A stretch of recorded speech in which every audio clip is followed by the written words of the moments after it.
মন্ডল 1-এর সহসভাপতি আজকে বিজেপি ছেড়ে বিষ্ণুপুরের বিজেপি ছেড়ে উনি তৃণমূল কংগ্রেসে যোগদান করলো, শ্যামল ব্যানার্জি। বিষ্ণুপুর সাংগঠনিক জেলায় অন্যান্য প্রার্থী যারা তৃণমূল কংগ্রেসের প্রতিদ্বন্দ্বিতা করছে তাদের কিন্তু জেতাটা সময়ের অপেক্ষা। অতএব মানুষ বুঝেছে যে আর বিজেপিকে রাখা যাবে না, বিদায়ের ঘন্টা বিজেপির বাজাতে হবে।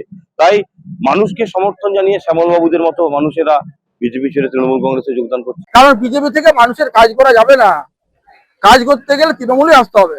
আমি তৃণমূলের স্বেচ্ছায় যোগদান করলাম, যতদিন বাঁচবো ততদিন তৃণমূলটা করবো। এখানে এসে কাটমানি টাটমানির ব্যবস্থা কিছু করতে পারেন, তখন দেখলেন কোথায় যায়। কাটমানি যাদের খাওয়া অভ্যাস, অ্যাকচুয়ালি পঞ্চায়েতে ছিল, সেখানে টিকিট না পেয়ে নির্দলে জিতেছেন। নির্দলে জেতার পরে তিনি বললেন যে না, মানুষের কাজ করব। যেমন আমাদের দলবদলু বিধায়ক বলেছিলেন আর কি, ঠিক আছে, আমরা বললাম ঠিক আছে কাজ করুন। এখানে এসে দেখলেন যে কাজই করতে হবে, পয়সা পাওয়া যাবে না, কাজ করার জন্য কাটমানির কোনো জায়গা নেই। তিনি আবার ঘুরে গেছেন যেখানে কাটমানি পায়।